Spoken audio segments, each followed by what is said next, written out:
السلام علیکم۔ آج میں عزازیل کی قسط نمبر 35 کے ساتھ حاضر ہوئی ہوں، جس کی رائٹر ہے رابعہ خان۔ تو چلیے آئیے قسط کا آغاز کرتے ہیں۔ اگلی صبح اوریبی ہاؤس میں ہر جانب خاموشی تھی۔ نہ کچن سے اٹھا ٹیچ کی آوازیں آ رہی تھی اور نہ ہی کسی نفس کی گفت و شنید سنائی دیتی تھی۔ خاموشی اس قدر گہری تھی کہ گمان ہوتا تھا وہاں انسان ہی نہ بستے ہوں۔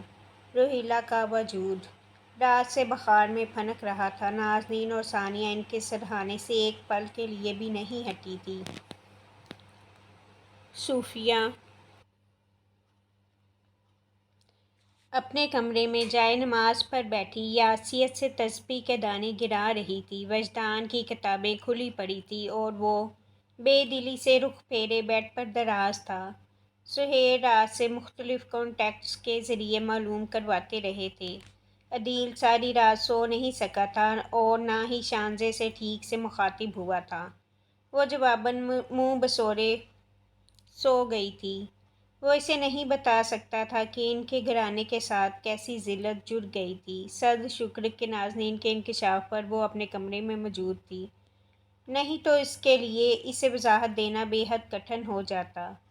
اسی صبح کے ساتھ اگر زاویار کے اپارٹمنٹ کا دروازہ پار کیا جاتا تو منظر کچھ اور دکھائی دیتا۔ داخلی روش پار کر کے ذرا آگے بڑھو اور دیوار سے جھانک کر دیکھو تو کھانے کی ٹیبل پر وہ ناشتہ لگا رہا تھا، ساتھ ساتھ ایک نگاہ کمرے کے دروازے پر بھی ڈالتا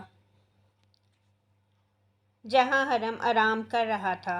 اس نے ناشتہ لگا کر چائے ٹیبل پر رکھی ہی تھی کہ حرم کمرے کے دروازے سے باہر نکل آیا۔ وہ شاید شاور لے کر آیا تھا۔ جینز پر سفید ٹرٹل نیک سویٹر پہنے اس کے چہرے پر زخموں کے نشانات موجود تھے۔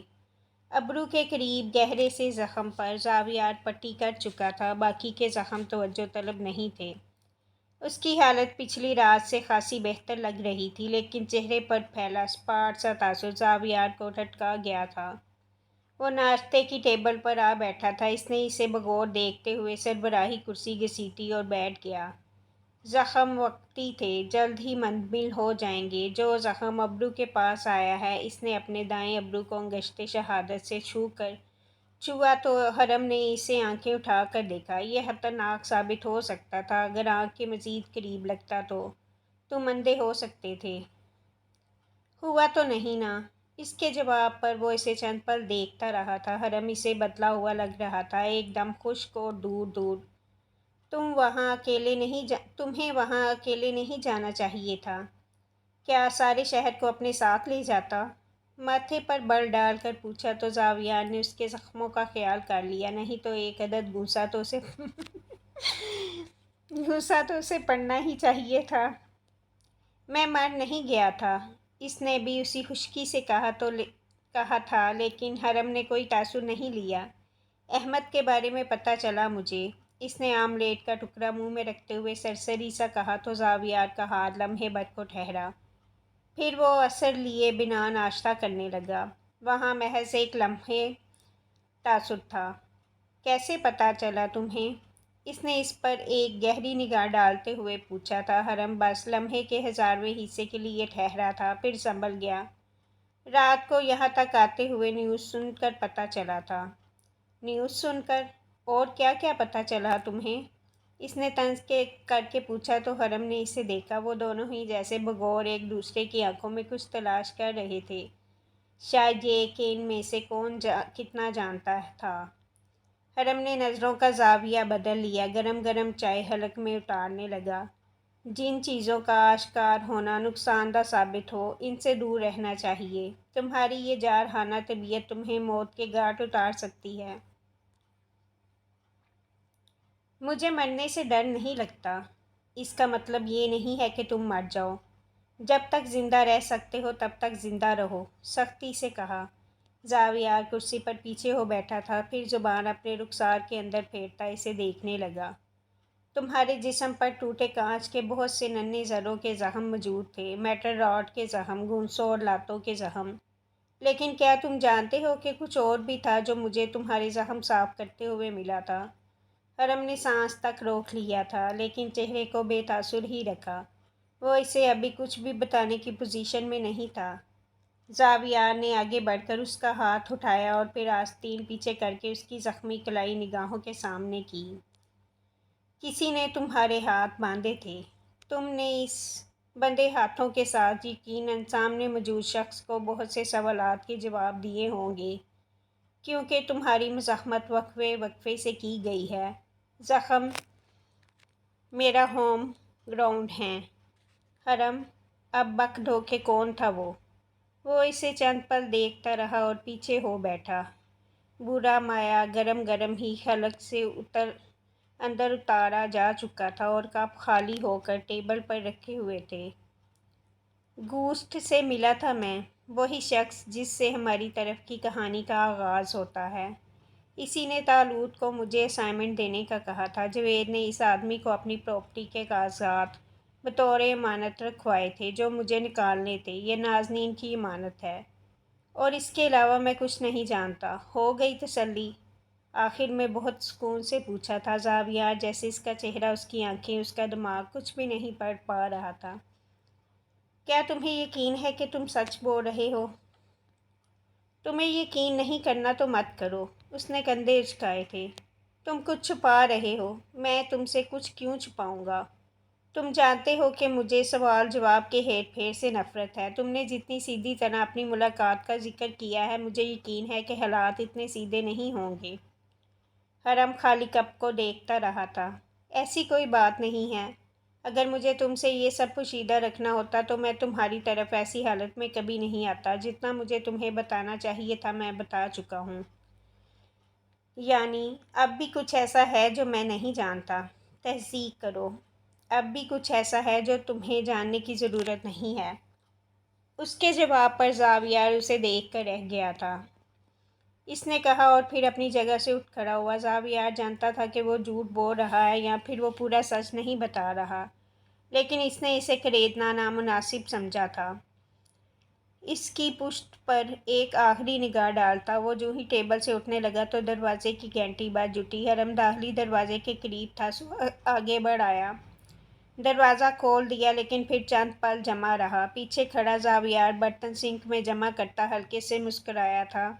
اس نے حرم کی واپسی کی اطلاع نازنین کو دے دی تھی اور یقیناً دروازے پر اب وہی کھڑی تھی۔ اسے حرم کی بلند آواز بھی سنائی دی تھی، زاویار! وہ دروازے میں اس کے عین سامنے کھڑی تھی، گلابی رنگ کا لباس زیب تن کیے۔ اس نے اپنے گرد سفید چادر لپیٹ رکھی تھی۔ بالوں کو آج اس نے جوڑے میں قید کر رکھا تھا۔ چہرہ خاموش اور سیاہ آنکھیں بے حد پرشکوہ تھیں۔ وہ اس کے چہرے پر لگے جا بجا زخموں کے نشانات کو دیکھ رہی تھی، پھر ابرو کے پاس سفید پٹی تک اس کی نگاہیں ٹھہر سی گئیں۔ حرم نے نظریں پھیر لی۔ دل تو کر رہا ہے کہ ایک لگاؤں زور سے، اس نے بہت دھیمی سی آواز میں کہا تھا۔ وہ چہرہ جھکا گیا، پھر آنکھیں اٹھا کر اسے دیکھا تو حیران ہوا۔ سیاہ آنکھوں کے پیالے بھیگے ہوئے تھے اور وہ نچلے لب کو دانتوں تلے دبائے بامشکل خود کو رونے سے روکے ہوئے تھی۔ اسے روک تھام میں اس کی ناک سرخ پڑ رہی تھی۔ کیا اندر نہیں بلاؤ گے؟ خفگی سے پوچھا تو وہ جلدی سے اسے راستہ دیتا ایک طرف کو ہو گیا۔